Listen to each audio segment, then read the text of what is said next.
শীতের রাতে জন নামে এক ভ্রমণকারী একটি গ্রামের মধ্য দিয়ে আসছিল।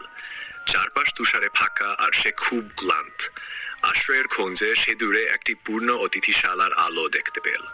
অতিথিশালায় পাকছে দরজা খুলে এক বদ তাকে ভেতরে নিল। বধুবনে থাকতে হলে 3টি শর্ত মানতে হবে। আন্দান, জানালা বন্ধ রাখতে হবে। ফ্যাট, রাতে বাইরে বের হওয়া যাবে না। মাঝরাতে কোনো শব্দ শুনলেও দেখতে আওয়া যাবে না। ঠান্ডা কাহিল জন শর্ত মেনে করে চুকে ঘুমিয়ে পড়ল। মধ্যরাতে জনের ঘুম ভেঙে গেল। বাইরে থেকে ভয়ানক কান্নার শব্দ আসছিল।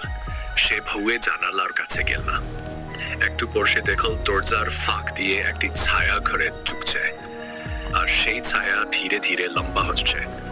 জন পুরোপুরি ভয়ে জমে গেল। হঠাৎ সে বিছানার পায়ের কাছে অনুভব করল কেউ বসে আছে। তাকাতে সাহস পেল না। তারপর শীতল কণ্ঠে শুনল, তুমি শর্ত ভেঙেছ, এবার আমাকে তোমার সঙ্গ নিতে হবে। সকালে গ্রামের লোকেরা অতিথিশালায় এলো। তারা জনকে মত্ত অবস্থায় পেল।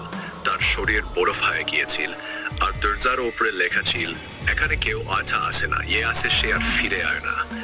গল্পটি রহস্যময় এবং ভয়ঙ্কর, তাই না?